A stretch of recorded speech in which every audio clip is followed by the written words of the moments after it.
Hello there! This is LEGO Dynasty, and today I'm bringing you guys my review of the LEGO Star Wars Ultimate Collector Series Razor Crest. It's set number 75331, comes with 6,187 pieces, is rated ages 18 and up, as that is quite common for all UCS sets, as they are all targeted towards collectors. Now this set retails in the United States for $599.99 and in Canada for $759.99. Now without further ado, let's kick off this review, starting with the box. And here is the main box of the UCS Razor Crest. As you can see, it is of course in the black style box art, which looks very nice. Obviously you have the logo of the, I believe it's the Mudhorn that we see in the, of course, that Din Djarin gets during The Mandalorian Season 1. As this is primarily a Season 1 set, though it does have references to Season 2 of The Mandalorian, as that is obviously when the Razor Crest was around. Slight spoilers for The Mandalorian, but I mean at this point, obviously the Razor Crest is now donezo, so that's what makes a set like this awesome to see, that even though it was forever iconic, the fact that it's already gone but they still went ahead and made this set is pretty cool. Now of course you see the information I already mentioned on the bottom there, 18 plus, set number, 6,187 pieces, pretty good. You turn to the side and you see the Razor Crest from the back with the back panel posed down, which is pretty cool to see. At the top of the box, you actually have the minifigures with the Blurg and the Mithril, obviously the Mandalorian and Grogu, and that's pretty cool as well. Flipping the box around, you can see some of the scenes from the Mandalorian that they're taking inspiration from. For instance, the Mithril being frozen in carbonite, you see him in carbonite there. And then some other scenes showing the characters in the cockpit, and then a scene from the show of them in the cockpit. And then lastly, this pretty funny scene of, Baby Yoda or Grogu walking down the back panel and them sort of recreating it there. Looks pretty nice. Of course, you have the set on display there. And you also have the dimensions of the set, which is 72 centimeters or 28 inches across and 24 centimeters or 9.5 inches tall. So quite a beefy set, that's for sure. Now, I did say this is the main box, as when you open the set, you actually get a couple boxes, which you can see here.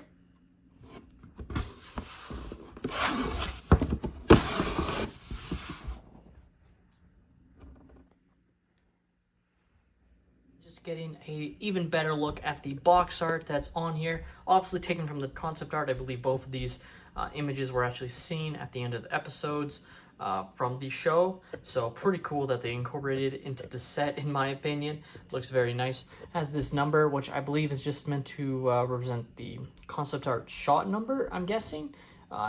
I'm guessing they just printed it directly onto this box. Obviously you see this box 2, we got box 1, looking very nice there. The back of the boxes also show additional concept art, so flip it around just to show it there. As you can see, looking very awesome. Like, this is just so cool. A lot of people like to throw out their boxes. I personally don't, and this is definitely a box that I'm really gonna try not to throw out, just because of these additional details. Just so awesome to have. But other than that, there's nothing on the back or bottom. It's just blank, but still pretty cool. And obviously you can see like quite a large set, 6,000 pieces, and them splitting it into almost 2 big boxes, over 30 bags of pieces. Like, quite a large building process. Now, taking a quick look at the manuals, you do get 4 of them, so it is split across 4 different manuals, so quite a large building process. Now, while it is 4 different manuals, you do kind of have to build it in order. It's not like you can really split up the build too much. Like, I guess you sort of can split up, like, manual 1 and 2 are for box 1, so you could technically start building aspects of 3 and 4 separately if you wanted to split up the build with a partner or family. So I guess that is a nice factor, but overall, like, you have to build 1 and 2 together, and generally 3 and 4 go together is how I would put it. And lastly, before we get into the minifigures, I figured I'd show off the vast amount of extra pieces I was left with. Now, admittedly, there are 2 pieces that I'm pretty sure I missed, specifically this part here and this 1x6. So I believe these parts aren't supposed to be extra, but the rest, as far as I'm aware, are all what you're left with. So lots of tiles, studs, Technic parts. Obviously, we also have Din Djarin's hairpiece, which I'll show off on the character as well when I get to that. But still, you're left with quite a lot of extra pieces, which makes sense. Over 6,000 pieces, you kind of expect to be left with some extras. You're always thrown in some. And overall, quite a few nice extra pieces to get that you wouldn't normally get as well. Now, quickly taking a look at the display plaque for your characters, along with, of course, the sticker plaque, as this was the last UCS set that came with a sticker piece rather than a printed element. Figured I'd just show off what it looks like. Obviously, with how large the Razor Crest itself is, it does not have its own stand. It kind of just sits on its landing gear, as it's just too heavy to even have a stand, or at least a Lego built stand is what they probably decided on. Of course, you can get some third-party stands that I think have looked pretty cool as well. But now take a look at the minifigures. Of course, you have Din Djarin, Grogu, the Mithril, and Khalil, along with a brick-built Blurg, which is pretty awesome to see. Just showing off what the stand is. Again, it is a sticker, as I lose Khalil and the Blurg. As you can see, model ST-70 assault ship. It is a gunship, 24.3 meters in length, 2 forward-mounted repeated heavy laser cannons, and its owner is Din Djarin. And you can get a nice look at some of the other characters. Taking a look at our first minifigure, we have Din Djarin, the Mandalorian, in his Season 1 outfit. So very nice figure, definitely the most updated version or detailed version of this character that we've gotten. Just looks absolutely outstanding with the arm and leg printing. Just really excellent there. I'll show it off on that side. Looks really cool. Obviously, this is meant to be his sort of more beat up armor than his updated Beskar armor. So definitely captures a lot more detail. And frankly, this is probably why they went with this version of the character, because they were just able to get more detailed than just a regular Beskar updated Mandalorian, which obviously, since this is sort of kind of also a Season 2 set, they could have chosen to do that one instead, but they decided the Season 1 version worked a little bit better. And I agree with Lego's decision there, personally. Definitely feel we've gotten quite a lot of the Beskar Mandos.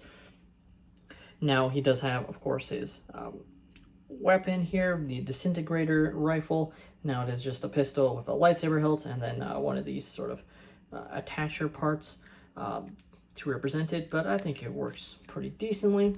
Of course, this is the updated helmet that had the fixed printing, which is nice to see that they did fix that printing issue, because it was getting annoying how bad it looked, unfortunately. So when Lego wants to, they can fix their printing issues. Now, of course, he does have his regular face print to represent, of course, Pedro Pascal, and I think it works quite well.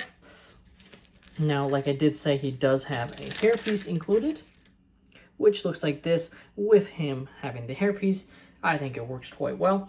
Rather interesting, they did not give him a double-side face print, in my opinion. I think I would have loved it if it was like a battered version of him for a double-side face print, you know, from like the end of Season 1 when he's kind of wounded and it makes you think he might not make it out of the season alive. So I think that would have been cool, but they just went with a single face print there. And overall, a very good Mandalorian minifigure. Our next character is Grogu in his little pram. Now, this is the exact same Grogu we've gotten for years now. They haven't changed or updated it whatsoever, so nothing too special about the little, you know, printing on the baby Lego minifigure there. But still, definitely a needed character to be included. What's really awesome is the pram. Definitely looks excellent in my opinion. I hope they just start including these prams in sets with Grogu, because obviously he's still using it quite often, and I just think it makes a lot of sense to give him his mode of transportation. Definitely would be a little bit more unique if they did start to do that, and it works quite well. Obviously, the only thing that isn't included with the pram is the ability to close it to cover him, which obviously would be quite difficult for Lego to do, but maybe one day they'll be able to figure something out to do something like that. But for now, I think this works quite well. Our next character is the Mithril, and I have to say, overall, I do like this figure, but I do wish they gave him a special molded head, whether it was, you know, the soft plastic like we've gone with, you know, like a Kit Fisto, or even a hard plastic, like we've gone with some other characters like Trandoshans, etc. Because I definitely feel like it's needed to really capture how he looks, because I think the printing, while looking good, I just think it doesn't really capture his overall look as a character. So kind of disappointed in a set like this that they didn't go the extra mile there. I still think this is a good character, but I think it could have been a lot better. And our next character is Quill with the blurg. So just showing off both on top of each other. Obviously you can fit other characters in, as I'll show off in a moment, but they do have Quill riding it. They do not give you an extra blurg to fit in, which makes a lot of sense. I mean, there's not enough room in my mind. I mean, you could have, I guess they could have done a second one, but it was a bit of a, like this was one of the last things you build in the set. It was kind of tedious, I have to say, the building the blurg. I don't know why, I really didn't enjoy it. Maybe I was just tired, because it was a long building process, obviously. I split it over multiple days in terms of building the entire Razor Crest set, so, and it was just at the finish line, and I was just, I almost wish it was like, you know, a one piece, or, you know, like a special mold, like we've gone with Jurassic Park characters, or the lizard creature in the Mos Eisley Cantina set. Name escapes me. But overall, I think it looks pretty decent for a brick-built blurg. You do have some opposability, just really the tail, obviously the legs can't really move at all. And also, just to mention, you can move the head, which is pretty nice. You cannot move the mouth to get him to eat anything, but I still think it works well. And I guess you have some opposability of these little arms here, just like that.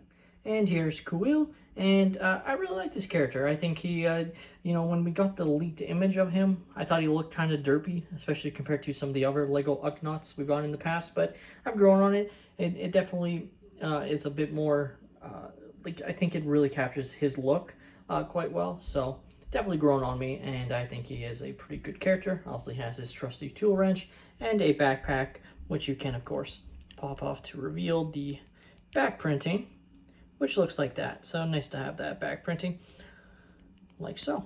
And just to quickly show the blurg, it's just a stud there, so you can fit the Mandalorian inside it. It's not limited to Quill, just to show off there. Now let's get into the Razor Crest, and man, is this thing massive. As you can see, obviously, I normally have my Lego sets, when I do these reviews, displayed just on this little contraption, I guess, you know, little plaster boards I put together just to show off these sets. And obviously this set is just so large, I had to bring out the big table, which I only usually do for hauls. So just to show off how large this set is, it is absolutely gorgeous in person. Overall, it just has such incredible detail.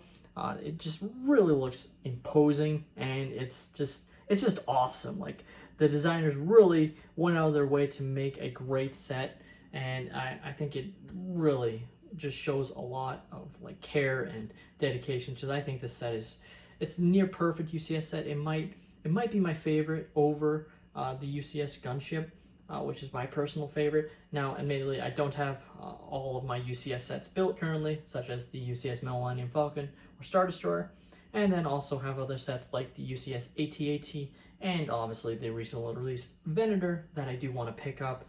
But even if I do, I mean, the greater chances I build the UCS AT-AT than the Venator, because I just don't have space for sets like the Super Star Destroyer or Venator, or even the Millennium Falcon right now. But overall, I think this set really looks really imposing, is what it comes down to. Like, it's really like large, and I just think it looks awesome is all it comes down to. I think I keep repeating that, but it just is awesome. So let's take a look at all the nice details on this set. Now, just doing a quick camera view of this set, you can see some just absolutely gorgeous detail. You do have some stickers, which is probably my only gripe. Like, I really wish at least some of these stickers were actually printed elements here. Like, don't get me wrong, like, it's better to have the stickers than not, but overall there's not a ton of sticker detail, so I just wish they would have printed some more of these elements, because sometimes it really just comes down to, I feel like, a cost-saving measure, and in a set like this, I feel like it would just go so far if everything was printed. Now, obviously, again, this was prior to the updated printed plaques being on all UCS sets going forward. So obviously, we had to have the sticker plaque for the plaque. But you can just really see the attention to detail. Like the greebling just looks absolutely gorgeous. I love the little like brown spots essentially to show off the age of the set or the ship itself. Just looks really gorgeous. You can see just absolutely outstanding. The front, like the detail there, you can see the side landing gear. Now that is all stationary. You cannot put this into a flying position. Obviously, I guess you could theoretically modify it, but if you're planning to leave it on display, I definitely would just leave it as is. And I think it still just looks absolutely gorgeous. Like the engines, just look on the inside there, just looks fantastic. The part usage here using these little I don't even know what these parts are called, but to represent this detail here just looks fantastic. And it's also down there, just really outstanding. Obviously going freehand, so I can't really turn the set yet, but I will flip around and show the inside of the set as well. But just really want to give you a bird's eye view of how the set looks like from this angle, and it just really is imposing. Now you do, of course, have these turrets mounted on the side. Now they aren't movable, which makes sense. Obviously, we don't see them move during the show, but just figured I'd mention that. These are fully stationary, very stable there, so you're not going to worry about them moving at all or anything. When it comes to play functionality, you can open up the set quite in a lot of different places, starting with this front contraption here. You have this nice detail here, which does have printed pieces mixed in with this one sticker, which again, wish they would have printed. This one, I think, is very difficult for them to print to have it line up perfectly. That's why they went with the sticker there. But still, maybe one day we'll get to that point, or even better, if they just had a new design here as a fully rounded piece, in order to not have to use this additional piece here in order to get this cockpit to look as good as it does. Now looking on the inside here, I'll grab my camera again and just showing off the detail. As you can see, a lot of nice computer details. Just looks outstanding. Just awesome. Obviously you have this part here that is meant to be what Grogu likes to play with a lot of. You have some nice detail there. You have the fish eggs over there that, of course, Grogu commits genocide against, essentially. Just really excellent. Obviously, you can fit your characters inside here. Now, you have that little spot there, and that is actually where they want you to place Grogu. So I'll just grab him real quick, and he kind of just fits in right there, as there isn't really room in the cockpit area, unfortunately, for him to fit with his pram. Obviously, not 100% like size accurate or minifigure scale, essentially, to how we and it would have been very difficult to be 100% minifigure scale. I think this is very close to minifigure scale, but this cockpit area is probably the least minifigure scale of the entire set. But as you can see, you can move his cape just so it fits a little bit better there. Just like that. Not perfect, but you can see, just looks absolutely outstanding, I have to say. You can open up this door, which I'll actually pop Grogu out just to show it off a bit better. And you can see on the inside there, and you can also see the ladder part for him to climb up, which is pretty awesome, and just a really nice detail there. So close that up, place Grogu back in there, like so. Now that's not all you can do with this cockpit area, as you can actually pull this all out right here. Obviously you can see the Mandalorian is still inside, but it allows you to open up and see a little bit more on the inside. Now I will show off that there is these landing panels here that you can pop open, as you can we'll see in a second, on both sides, which I don't believe is 100% accurate. I believe it's only supposed to be one side, but in this case I'm probably okay with it, as it allows some light to come in and allows you to see a little bit better there. Just grabbing to show what it looks like. You have the Mandalorian's bed in there for him to sleep on. You can see the ladder and some other detail on the bottom there. Just showing off here. As you can see the mithril being led up there. Kind of funny how perfectly that worked out. It wasn't planning to show it off like that, but it kind of works with the mithril in his handcuffs being led up into the ship there. And I'll just grab him to show the scale, as it actually is a pretty decent scale when it comes to getting your characters inside, if I can do this. There we go. As you can see him in there, looks pretty good, just like that. Now, of course, that's not the only aspect of the set that you can take off to reveal what's inside, as you can actually take off this entire engine block here, as you can see, just like that. Like obviously, this thing is quite heavy, but it is very stable. Like, I'm not worried about it crumpling in my hands. Of course, if I dropped it, it's not going to survive. Like, it just wouldn't. But in terms of me holding it like this, I'm not worried whatsoever about it crumpling in my hands, which is just awesome. Because it definitely is something that could have, you know, not have worked out as well as it does. And you just see some of the detail, the part usage there. Definitely very, very cool. And you can also pop this part off here in order to see more of what's inside, which I'll show off now. And it looks like this. So very cool. I actually have a part fall down here. Just taking a look at what opening up the set looks like. As you can see, really cool. You have, of course, Boba Fett's armor right here being escorted back to Tatooine as he searches for off of Tatooine, I should say, from the season 2, episode 1, when he gets the armor back. You also have this very cool weapons depot, which is really awesome to see. I definitely feel like that's something LEGO could have just done as a sticker and not done as like with all these weapons, and I'm very grateful that they did it as is. Now you have this nice sticker, which is in the Star Wars language Orobresh and translates to baby on board, which is pretty fun. Just a fun little Easter egg there. Now flipping the set around, you can actually see the carbonite chamber for the mithril. So we will actually grab the mithril that he goes into. So as you can see, you have this little area here that you can place him in and reenact the scene of him being frozen in carbonite. And you actually are given some additional characters via stickers that have been frozen in carbonite.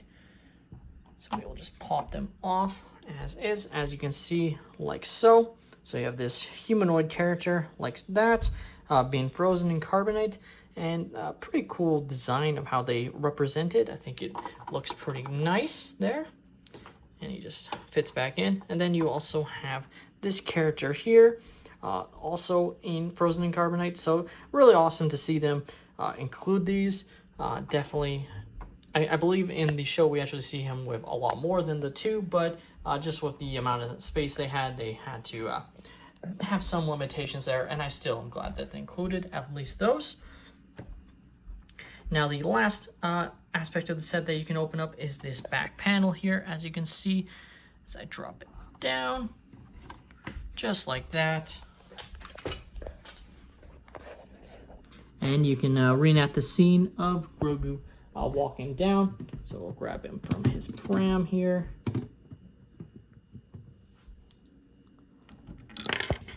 And do my best to reenact that scene. Definitely a little bit tight space in there to get him to fit so he doesn't fall. But you get the idea. Definitely can sort of fit him in there. It is kind of tight space, but you can see, and it's really cool to see, you know, Boba Fett's helmet and armor there. Just really looks cool with this opened up, I have to say. Now you can actually pop this back part off as well, but it doesn't really reveal anything. It's just sort of Technic parts, but I'll still show off what it looks like, as you can see. So this part here is only sitting on a couple studs, so you get some additional look in space, but not really a lot of space for you to put your hands in, especially if you're an adult with larger hands. So definitely something to keep in mind there. But still, I think it works pretty cool, well, and you can kind of see the nice part usage they use to really get the set as stable as it is. Now putting the set back together is fairly easy, I have to say. You really just not too worried about the set like coming apart as I put it back on, which is definitely nice, as I definitely feel like that could have been an issue, but it's just such a well-designed model that I'm not worried at all about putting too much pressure in it, collapsing essentially. So definitely nice for that. As you can see, it just goes like so. We'll actually throw this part back in here.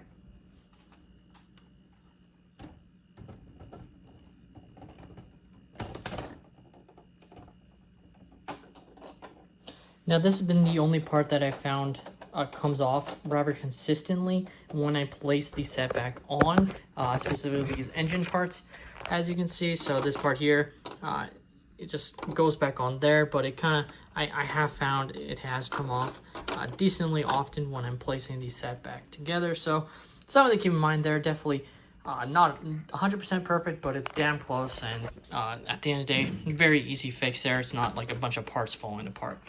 But just like that, the Razor Crest is back together. The UCS Razor Crest is absolutely a gorgeous, outstanding model from LEGO. And I definitely feel if you're a fan of The Mandalorian or just Star Wars in general, it is a must-have. Now, of course, the set is very expensive, and maybe you happen to be as lucky as some people were when it went on its crazy sale on Lego.com, where it went 30% off plus an additional 10% back in LEGO VIP points. So basically, you essentially got the set for 40% off. I highly doubt we see another deal like that. Maybe closer to retirement, as I believe this set has at least another year worth of time of it being on shelves. But with the UCS Razor Crest, I think you're getting outstanding value on this set. Now, could there have been a couple extra minifigures? Maybe, but overall, I think this is a good minifigure selection. Definitely feel it could have been enhanced by, having the Mithril have a custom molded headpiece, and because I think that could have really enhanced the figure rather than it just being a printed Lego minifigure head. But even then, that's probably nitpicking at that point. It's still great that they included the character. Do feel he could have been a little bit better. But the Mandalorian and Kuiil are great characters. Grogu is, same old. Maybe one day we'll get an updated version, but chances are, until he shows signs of, growing in the show, this is going to be the Grogu we get for the foreseeable future. But yeah, just an outstanding model pop up out of nowhere. With that being said, this has all been my opinion. Let me know your guys' thoughts on the LEGO Star Wars UCS Razor Crest. Have you guys managed to pick up the set, or are you wanting to? Let me know in the comments down below. Please leave a like and subscribe if you have enjoyed, and have a great day, everyone.